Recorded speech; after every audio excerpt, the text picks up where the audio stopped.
যশোরের অভয়নগর ও মনিরামপুরে স্থায়ী জলাবদ্ধতা নিরসনে ভবদহ এলাকা পরিদর্শন করবেন ৩ উপদেষ্টা। বিস্তারিত জানতে সেখান থেকে সরাসরি যুক্ত হচ্ছেন সহকর্মী জুয়েল মৃধা। যশোরের দুঃখ ভবদাহ, বিশেষ করে যশোরের অভয়নগর, মনিরামপুর এবং কেশবপুর উপজেলার বিস্তীর্ণ এলাকা প্রায় সারা বছরই জলাবদ্ধ থাকে।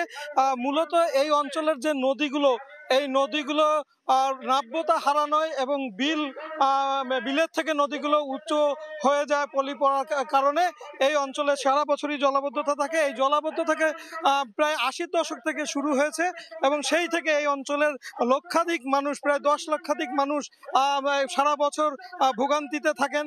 স্কুল কলেজগুলো পানিতে ডুবে থাকে, বাড়িঘর পানিতে ডুবে থাকে, ফসলি জমিতে ফসল উৎপাদন করা যায় না, যে কারণে এই অঞ্চলের মানুষ ৮০ দশক থেকেই এর একটি স্থায়ী সমাধান চেয়ে আসছিলেন। বিভিন্ন সময় সরকার এই জলাবদ্ধতা নিরসনে প্রায় ৬৫০ কোটি টাকার প্রকল্প গ্রহণ করেছে পানি উন্নয়ন বোর্ডের মাধ্যমে, কিন্তু সেই সব প্রকল্পে আসলে কোনো লাভ হয়নি। সরকারি অর্থের অপচয় হয়েছে। সর্বশেষ প্রকল্পটি ছিল সেচের মাধ্যমে পানি অপসারণ।